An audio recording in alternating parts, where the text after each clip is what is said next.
Meus irmãos, Mateus capítulo de número 1, eu quero meditar com você no versículo 21, Mateus 1, nós lemos no início do 18 ao 25, eu quero destacar nesse instante para a nossa meditação o versículo 21, o qual nos diz: ela dará à luz um filho, e lhe porás o nome de Jesus, porque ele salvará o seu povo dos pecados deles.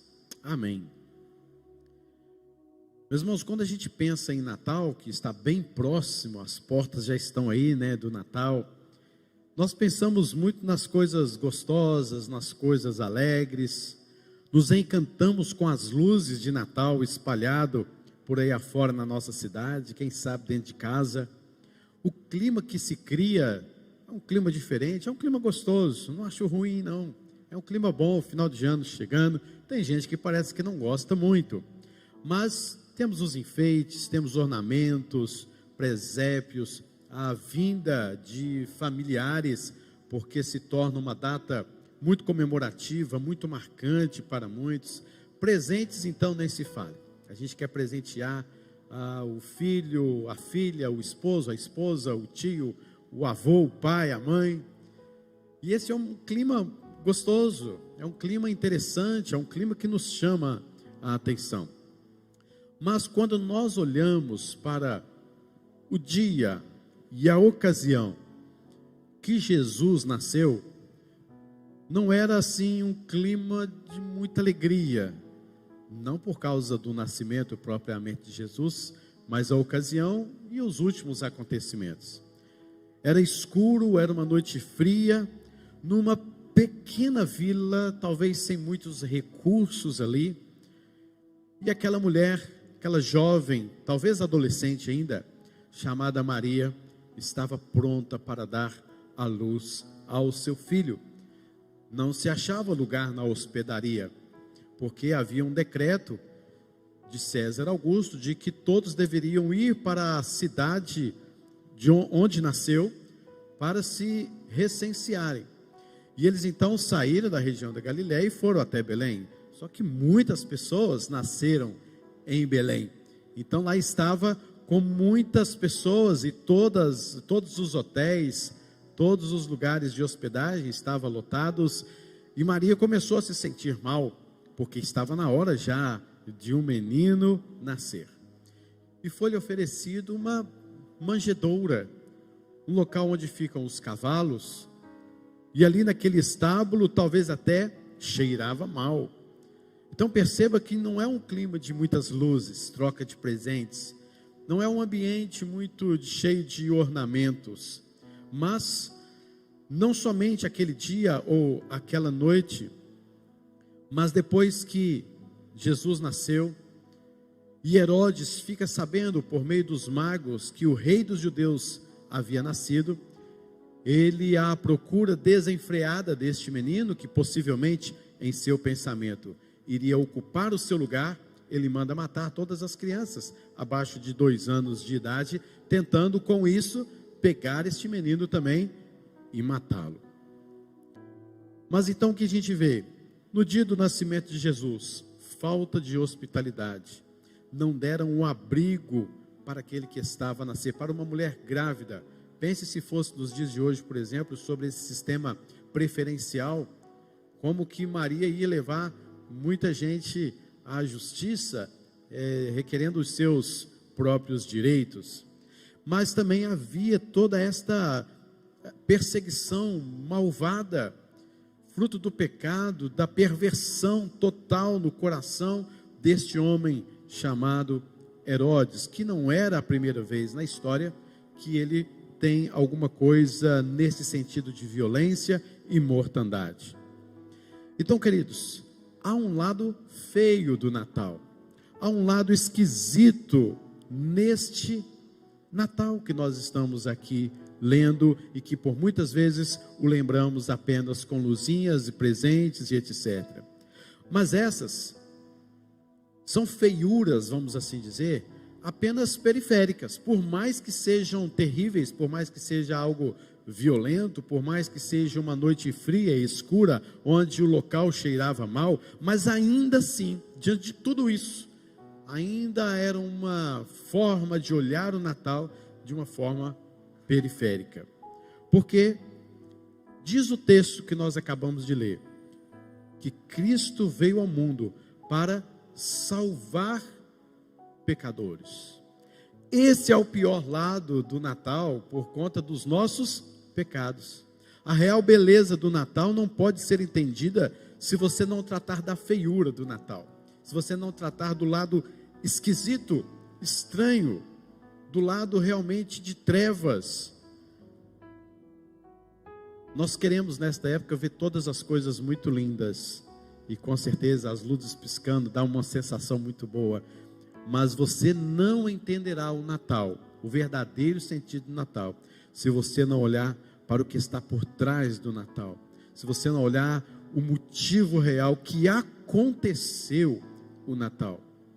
Porque, queridos, se não houvesse pecado no mundo, não haveria necessidade de Natal. E assim, obviamente, a encarnação de Cristo, do Salvador.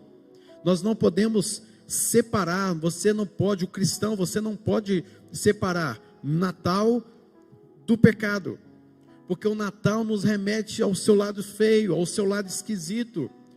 Porque se nós pecamos, por isso veio a existir o Natal. A encarnação do Verbo, a encarnação de Cristo, o nascimento do menino Jesus, veio por causa de Gênesis capítulo de número 3, onde nós vemos a queda de Adão, e onde nós vemos que toda a sua geração se tornou perversa diante de Deus, se tornou distante de Deus. E assim, diante deste quadro, tempo se passou, profetas se levantaram, símbolos se levantaram, esperanças foram renovadas e às vezes até mesmo esquecidas, promessas e alianças refeitas, Deus se revelando ao seu povo durante séculos, para que chegasse aqui e agora, em Mateus capítulo de número 1, versículo 21, para nos mostrar que tudo aquilo desde Gênesis 3, agora que vai ser terminantemente resolvido.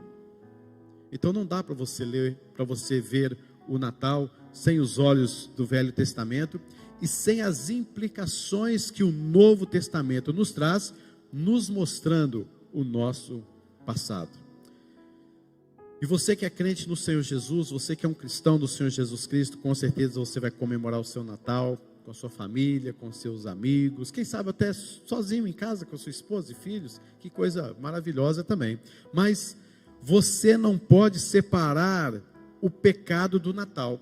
Se você comemora o Natal, mas se esquece do que realmente significa o Natal e que ele veio por causa dos nossos pecados, ele existe por causa das nossas transgressões, você vai comemorar o Natal como qualquer outra pessoa que nunca conheceu Jesus.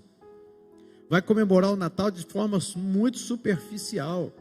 Vai comemorar o Natal como uma festa no calendário, onde se trocam presentes, onde há coisas legais, bonitas, interessantes, o fim de ano vem logo, mas não passa disso.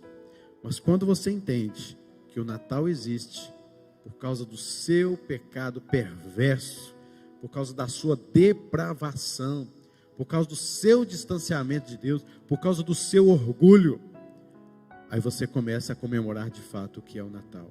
E o pecado, queridos, é visto em alguns livros do Velho Testamento, por exemplo, o livro dos Reis é visto como chagas. O pecado é uma chaga no coração do homem. Isaías mostra que o pecado é como vestes sujas, que não há proveito nenhum, maltrapilho, símbolo de uma pessoa que se entregou a si mesma, símbolo de uma pessoa condenada, símbolo de uma pessoa que deve ser humilhada por conta de todos os seus atos. Ezequiel trata o pecado como algo nojento, algo que causa enjoo, vômito. É uma marca indelével que somente aquele Jesus Cristo, o menino Jesus, pode tirar. Mas o pecado na Bíblia ainda é chamado de veneno, e os pecadores são as serpentes. É assim que a Bíblia fala. O pecado é chamado de vômito e os pecadores de cães. O pecado é chamado de mau cheiro das sepulturas, e os pecadores é quem são os sepulcros caiados. O pecado na Bíblia é chamado de lodo, lama, e os pecadores são os próprios porcos. O pecado em nossa vida, queridos, é desafiadoramente provocativo. É como se você desse um tapa no rosto de Jesus. É como se você, é o fato de você rejeitar completamente a Deus e todas as suas ordens e toda a sua palavra. É você virar as costas para o seu próprio Criador. É você deixar de entender, não querer compreender aquilo para o qual você foi chamado, aquilo para o qual você foi criado. Você foi criado para dar honra e glória a Deus, mas o pecado faz com que você se distancie de Deus, vire as costas para Deus, e não há mais em seu coração nenhuma disposição, nenhuma vontade de se voltar para Deus, se arrepender de seus pecados. Não há em você nenhum interesse, nenhuma força que faz com que você se volte para Cristo, se volte para Deus e tenha uma vida transformada. Porque o orgulho está no seu coração, porque o egoísmo é presente na sua vida, porque você é um Deus para si mesmo, porque você é um ídolo para si mesmo. É isso que o texto está nos falando, perceba, ele salvará o seu povo dos pecados deles, É como se o anjo estivesse falando para esta mulher, dizendo o seguinte: esta pessoa está morta, mal cheirosa, ela é o sepulcro, onde dentro do seu coração há pecados terríveis, e este menino virá para livrá-lo deste sepulcro, para tirar o seu mau cheiro, para restaurar esta vida. É como se ele estivesse falando exatamente do fato de que tiraria uma pessoa de um vômito, de uma coisa nojenta, como se ele fosse um cão que ali vomita e ainda se mistura àquele vômito, está deitado sobre ele, não sente o seu próprio cheiro, não sente o seu próprio nojo, e Jesus Cristo vai vir ali, este menino que nascerá, vai vir ali para tirá-lo deste poço de lamaçal, deste vômito, deste cheiro terrível. Esta é a figura do pecado, e são nestas palavras que Gabriel, o anjo aqui que apareceu para Maria, está se referindo. Ele salvará este cão, este porco da sua lama. Ele salvará este sepulcro, este mau cheiro que está enterrado. É difícil a missão de Jesus, não é não? A encarnação, o Natal, vem nos mostrar essas coisas nojentas, queridos. Este é o lado feio do Natal. Tem nada de brilho nisso, tem nada de ornamento nisso, tem nada de bonito nisso, até então, porque o pecado faz separação entre nós e o nosso Deus. O salário do pecado é a morte. Nós fomos encontrados mortos em nossos delitos e nos nossos pecados. Mas existe a primeira parte do versículo, eu comecei pelo final, né? Os pecados deles. E o anjo Gabriel, ele não se intimida em dizer que nós, no caso aqui o pronome deles, né? Que somos nós. Ele não se intimida em dizer que nós somos pecadores e que nós estamos no estado deplorável mesmo. Ele não dá uma outra conotação. Ele não tenta superficializar. Ele não tenta dar tentando, né, pegar assim alguma coisa, uma palavra assim para tentar minimizar a situação. Não, ele disse, e esse Jesus, este menino, vai salvar o povo dos seus próprios pecados. Que Natal chato, né? Não tinha uma coisa mais bonita para se falar? E ele virá para trazer alegria? Ficaria mais bonito? E ele virá para dar bens materiais para vocês? E ele virá para melhorar a sua vida? E ele virá para fazer algo muito especial? Vai cumprir os sonhos de todos eles? Não. Ele disse: Ele salvará o seu povo da sua imundícia. Imundícia. Salvará o seu povo. Esta primeira parte, então, porque Ele salvará o seu povo,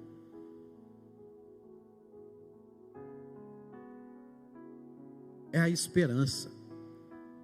É algo que mostra a perfeita obra de Deus na vida do ser humano, naqueles a quem Ele escolheu. Porque diz o texto que Ele salvará o seu povo. Mas quem disse para Deus que Ele tinha que salvar isso? Quem disse para Deus que Ele tinha que fazer tal obra? De onde surgiu isso? Deixa esse povo se autodestruir. Este povo nunca quis ser amigo de Deus. Este povo nunca quis olhar para Deus. Este povo por si mesmo jamais iria se voltar para Deus.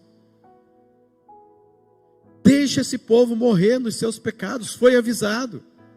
Foi avisado no jardim do Éden, muito claramente, no pacto de obras. Aquela árvore não comerás, se você comer certamente morrerás. Foi avisado na época de Noé. Deus salva Noé e sua família, mas foi avisado que todo o restante seria destruído. Foi avisado em Sodoma e Gomorra. Foi avisado quando estavam construindo aquela torre de Babel, querendo chegar até Deus, e Deus escolhe uma pessoa, Abraão, e falou assim: olha, é a partir de você que eu vou fazer a minha aliança. O povo foi avisado. Os símbolos avisavam, Moisés avisou a todo tempo. Os profetas nem se falem, porque eles, na verdade, foram aqueles que falaram taxativamente acerca do pecado que o povo estava, que eles deveriam se arrepender. Livro de Juízes, meu Deus, que livro triste. E você vai vendo cada vez mais a depravação desse povo se emaranhando nos seus próprios pecados. Deixa esse povo então se autodestruir, que venha um dilúvio, que venha fogo do céu e destrua tudo novamente. Mas Deus resolveu fazer um Natal.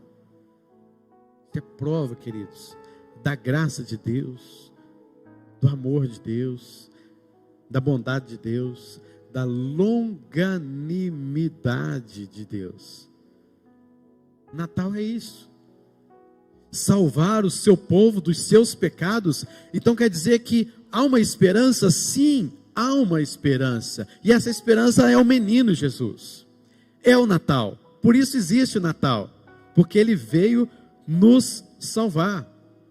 O Natal primeiro nos entristece para depois nos lembrar de uma verdadeira alegria por trás desta tristeza, por trás do pecado e de suas consequências de morte eterna.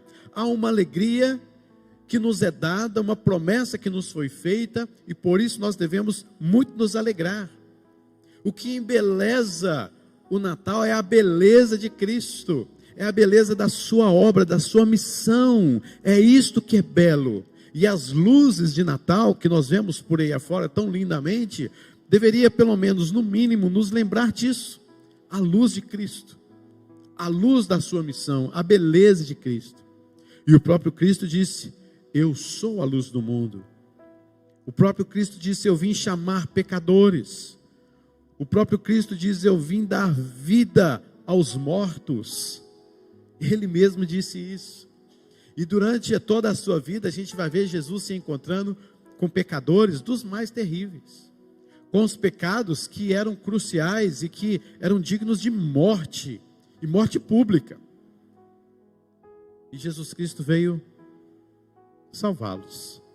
E Jesus Cristo veio transformá-los, dar uma nova perspectiva de vida, dar esperança. Há esperança para o pior pecador deste mundo. Há esperança. Natal é isso. Natal é a esperança de que o pior pecador, para o pior pecador, há salvação, porque o menino nos nasceu, um filho se nos deu. Natal não acontece propriamente no dia 25 de dezembro. Na verdade, ele pode acontecer a qualquer momento na sua vida. Muitos hoje contam a história do seu Natal em Cristo Jesus. O testemunho de que quando Jesus veio e passou a habitar em seu próprio coração, e portanto ali começa uma nova história de vida. E esta pessoa começa a contar a sua história de vida, de uma real vida, a partir de Jesus morando em seu coração. Primeiro dia, primeiro momento em que Jesus morou e habitou em seu coração. A sua vida deve ser assim contada, porque antes você não tinha vida. Antes de Cristo ninguém tem vida. Sem Jesus no seu coração você não tem vida. Somente depois que Jesus entra em seu coração, mora em seu coração e começa a transformar você a imagem e semelhança dele, aí sim você pode contar como vida. Aí sim você nasceu, e você nasceu de novo. Já viram quando as pessoas contam histórias de um acidente terrível ou de uma doença terminal, e que aí vai ao médico e diz: olha, só Deus. Sempre foi só Deus, né? Sempre foi só Deus. Mas naquele momento parece assim, olha, humanamente falando, não temos mais nada o que fazer. E a pessoa é curada, ela é restabelecida, e ela volta à sua saúde normal. E alguns dizem o que para ela? Olha, você nasceu de novo. Não. A pessoa nasce de novo é quando ela recebe Jesus. Ela pode ter tido uma nova oportunidade, com certeza, de continuar vivendo perto dos seus familiares. Mas o nascimento, como a Bíblia nos fala, a obra da regeneração, fulano nasceu de novo, foi quando Jesus nasceu em seu coração, foi quando Jesus passou a morar em seu coração, porque toda a sua vida para trás foi uma terrível tragédia. Foi terríveis expressões do pecado abundantemente em seu coração. Talvez foram durante anos. Então a pessoa nasce de novo, é diante de ver toda aquela tragédia durante anos em sua vida. E aquilo que o levaria ou a levaria para a morte, agora ele renasce em Cristo. Isso é o Natal. Esse é o sentido verdadeiro do Natal.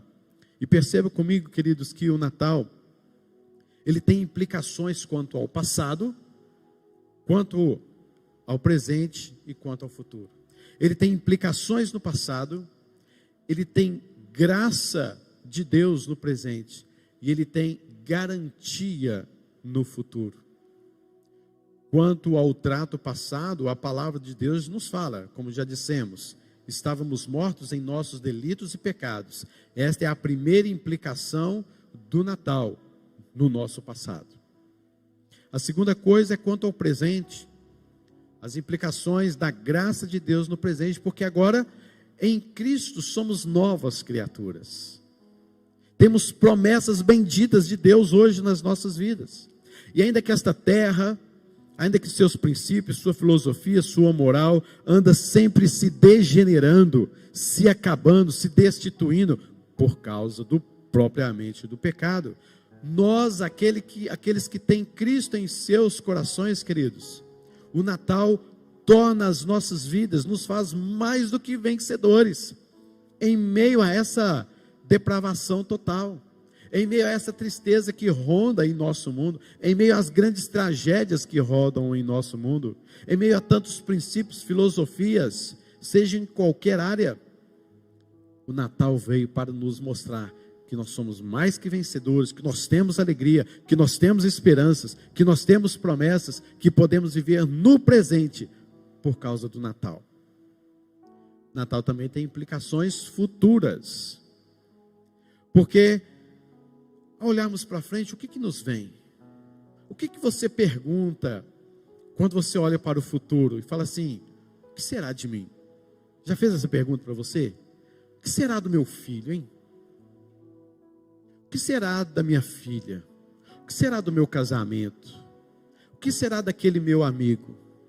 O que vai acontecer? Meu Deus, o que será desse menino? Meus irmãos, quando nós olhamos para o Natal e fazemos estas perguntas, as coisas mudam de foco. Porque eu olho para aquela pessoa, ou olho para mim mesmo, e não vejo esperança, eu trago o Natal para dentro do meu coração, e agora eu consigo, com as lentes natalinas, eu consigo perceber o que tem para mim. Uma vida de esperança, vida de promessas que serão cumpridas, vida eterna em Cristo Jesus. Promessas de um Deus todo-poderoso, porque aquele que começou uma boa obra em nós, há de terminá-la, há de encerrá-la por meio de Cristo Jesus. Isso não dá esperança para você? Neste mundo que a gente vive, nessas ansiedades que temos, nossas preocupações diárias, e você traz o Natal para dentro de si, você começa a olhar ao redor do Natal e observa que há promessas para você. Porque se Deus cumpriu todo o seu plano para nos salvar, Ele há de cumprir ainda coisas maiores em nossas vidas, que é a vida eterna, que está completamente ligada ao Natal. Natal é um momento de vida eterna. E diz o texto, porque Ele salvará o seu povo. O seu povo. Há um povo de Deus. Salvar o seu povo. Em Deuteronômio, capítulo 14, 2, nos diz: pois vocês são povo consagrado ao Senhor, o seu Deus. Dentre todos os povos da face da terra, o Senhor os escolheu para serem o seu tesouro pessoal. Deuteronômio, capítulo 14. 2 Timóteo 9, que nos salvou, nos chamou com uma santa vocação, não em virtude das nossas obras, mas por causa da sua própria determinação e graça. Essa graça nos foi dada em Cristo, o menino Jesus, desde os tempos eternos. E olha o que diz em Colossenses 3, versículo 12. Portanto, como povo escolhido, o seu povo, santo e amado, revistam-se de profunda compaixão, bondade, humildade, mansidão e paciência. É isso que é o Natal. Meus irmãos, para concluir, nós desejamos a todos um feliz Natal. Um Natal abençoado, ciente do que de fato é o Natal. O Natal nos relembra o nosso passado. Estávamos perdidos, mortos, longe de Deus, do seu amor e de sua graça. O pecado era o nosso Deus. O Natal nos remete ao presente. Perceba o que Cristo fez. Ele se encarnou por causa do seu pecado, do meu pecado. Hoje você pode receber a vida eterna por causa do Natal. Ele morreu em seu lugar e ressuscitou para te dar vida e abundância. É por isso que existe o Natal. Para que ele morresse, para que ele ressuscitasse, obviamente era necessário que ele nascesse. E o Natal também nos leva ao futuro, onde temos um lugar junto a Deus. Não pelos nossos méritos, mas pelos méritos do menino Jesus. Vida eterna é o que o Natal nos proporciona. Se Cristo, ainda hoje, passar a morar, a habitar em seu coração, o seu futuro, até mesmo após a morte, estará garantido no céu. Portanto, queridos, relembrando toda essa história do Natal, podemos nos alegrar verdadeiramente na comemoração do verdadeiro Natal. Agradecer a Deus, louvar a Deus, adorar a Deus por tão grande salvação, por tudo que Ele fez. E o maior presente que você pode dar a alguém é compartilhar este evangelho da graça de Deus. O dom de Deus é a vida eterna. O presente do Natal que Deus nos deu é a vida eterna. Por isso, queridos, que Deus lhe dê um feliz Natal. Natal abençoado, cheio da graça, do poder, cheio das promessas do Senhor para a sua vida em nome de Jesus. Vamos orar ao Senhor. Senhor Deus, obrigado pelo sentido real do Natal. Obrigado porque o Senhor fez novas todas as coisas. E mesmo, ó Deus, que olhamos para o nosso passado, o Natal nos proporciona, Deus, tantas coisas hoje, no presente e no futuro. De forma, Deus, que podemos agradecer ao Senhor, honrar o Senhor e também nos arrepender verdadeiramente dos nossos pecados. Confessar ao Senhor, ó Deus, a nossa vida de tamanha perdição e confiar no teu perdão e confiar na tua graça. Nós te louvamos por este Natal. Nós bendizemos ao nome do Senhor, ciente de que o Senhor sempre, sempre está conosco. Nós te louvamos e bendizemos o teu nome para todos sempre. Amém e amém, Jesus. Amém, queridos. Deus assim nos abençoe em nome de Jesus.